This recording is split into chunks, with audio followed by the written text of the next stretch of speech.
একদিনের মধ্যে বিয়া ঠিক করে ফেলাইছি, ঠিক? আবার আপনি যখন যৌতুকের কথা কইছেন এইটা কিন্তু একদিনের মধ্যে ঠিক করে ফেলাইছি, ঠিক?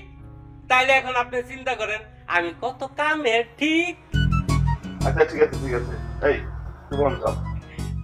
দামও ঠিকই, কিন্তু কিছু টেহা না দিলে কেমন কোন? হাতটা একবারে খালি। এই তোমার তো কইছি বিয়ার সময় একবারে দিমু। আরে হেইটা তো দিবেন ওই। শোনেন, আপনার লাগে আমি 2 লাখ টাকার ব্যবস্থা করেছি না? হ্যাঁ, তো 2000 টাকা তো দেওয়া দরকার নাকি? শোনেন, বাড়িতে আমার বাজার হাতে কিচ্ছু নাই, আর এই সকাল থেকে পান খাইতে পাইতেছি একবারে সাদা, একটা পান্ডা যে 3টা টুকরো করে খামো সেই ব্যবস্থা নাই, ঠিক? আচ্ছা চুপ থাকো তো, ঠিক আছে তুমি একটু বসো, আমি এই ব্যবস্থা করতে পারি কিনা। আমি আসি, ওয়েট করতেছি, আপনি আইয়েন তাড়াতাড়ি, কোনো সমস্যা নাই।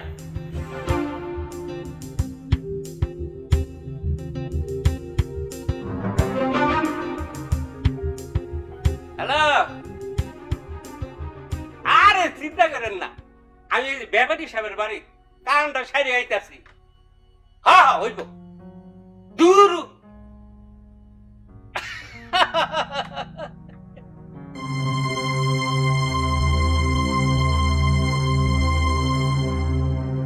কিন্তু এত টাকা আপনি কই পাইবেন?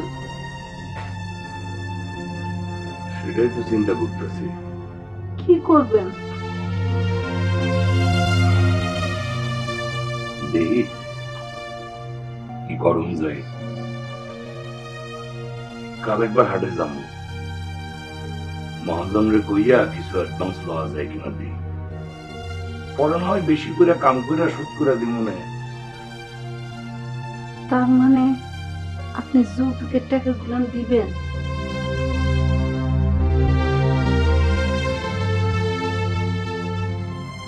না দিয়ে কি করুন কও?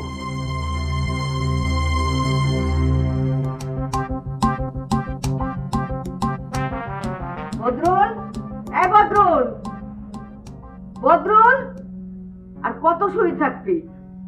তোর কি ঘুম এখনো ভাঙে নাই? বদরুল, কি হচ্ছে চেঁচামেচি করতেছো কেন? চেঁচামেচি করবো না? আমার হচ্ছে কপাল, আমার কপাল সারা জীবন করে ডাইকে উঠে চয়। আমি বুঝলাম না তো, আমি কি এখন সকালে চাকরি করতে যাইতেছি নাকি ধান রোপণ করতে যাইতেছি? এইসব যদি করতি আমার ভাইগুলো তাহলে ভালোই হইতো। আমি সেই কপাল নিয়ে জন্মাইছি নাকি? সারা জীবন তো পারো ওই প্যান প্যান করতেই। হ্যাঁ, আমার কথা তোর কাছে সারা জীবন প্যান পানি মনে হইলো, এখন তো বুঝবি না, মরে গেলে তখন বুঝবি। আয় এবার হাত মুখ ধুয়ে নাস্তা করে লবি। হ্যাঁ হাত মুখ ধুয়ে নাস্তা করে লবি। হ্যাঁ হাত মুখ ধুয়ে নাস্তা করবি। হ্যাঁ নাস্তা করবি, নাস্তা। আচ্ছা, প্রত্যেকদিন সকালবেলা এই যে দরজা ধাক্কায় আমার ঘুম থেকে তুইলা তোমার নাস্তা খাওয়াইতে হবে কেন? আমি না তোমারে কইছি আমি ঘুম থেকে যখন উঠি উইঠা তারপর তোমারে কইলে তুমি নাস্তাটা দিও? এই সিম্পল কথাটা তোমার মনে থাকে না? এই আমি নয় তোর কথা শুনলাম, কিন্তু গেস্টিকে শুনবো? যখন গেস্টিক হইব তখন বুঝবি। হ্যাঁ যখন গেস্টিক হইবে তখন বুঝবি। হ্যাঁ গেস্টিক, গেস্টিক। শোনো মা, আমার গ্যাস্ট্রিক হোক আলসার হোক যা ইচ্ছা তাই হোক, সকালবেলা এই তোমার ক্যাশ ক্যাশ প্যান প্যান আমার ভাল লাগে না। কি রে আবার দুল, কি রে আবার দরজা লাগাইলি যে? নাস্তাটা খাই এলো? আমি নাস্তা খাবো না, আমি ঘুম থেকে উঠে খাবো রে। এইটা বলে সহ্য করতে পারে। বাবা সুলেমান,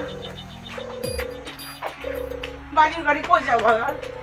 আম্মা, তোমার সঙ্গে দেখা খুব ভালো হয়েছে। একটু দোয়া করে ফু দিয়ে দাও তো, যেন কুসুমের সঙ্গে আমার দেখা হয়। এই সকাল সকাল তুমি কুসুম বাড়ি যাইতেছো দেখা করতে? চেষ্টা শুরু করে দিই। কুসুমের সঙ্গে আমার দেখা হইব কিনা আমি নিশ্চিত না। মানে ওই গ্রামে আমার মতো একটা পাগল আছে, সে খালি আবার দৌড়ুনি দেয়, কারণ তার চোখে ফাঁকি দিয়া কুসুমের সাথে দেখা করতে সফল হবো কিনা আমি ঠিক করতে পারি না। বাবা, তোমার ওই গ্রামে যাওয়ার দরকার নাই। কেন? ওই যে বললাম না একজন পাগল আছে। আরে মা, পাগল তো আমিও আছি। শোনো, ওই পাগলে পাগলে কাটাকাটি হয়ে যাবো গা। আর আমি একটা নিখুঁত প্ল্যান করছি, বুঝছো? আমার আর দৌড়নি দিব না। কেন? আরে কইলাম না, নিখুঁত একটা প্ল্যান করছি। ওই যে আমি যে হেলমেট ফ্যানটা বানাইছি না, হেড ফ্যান, আমি এরকম একটা নতুন ফ্যান বানাইয়া ওই পাগলের গিফট করে দেবো, খুশি হয়ে যাবো। এই তোর বাড়ির বাইরে রাস্তা কেন? পোলা তো কুসুম বাড়ি রওনা দিচ্ছে। কেন আব্বা? কুসুমের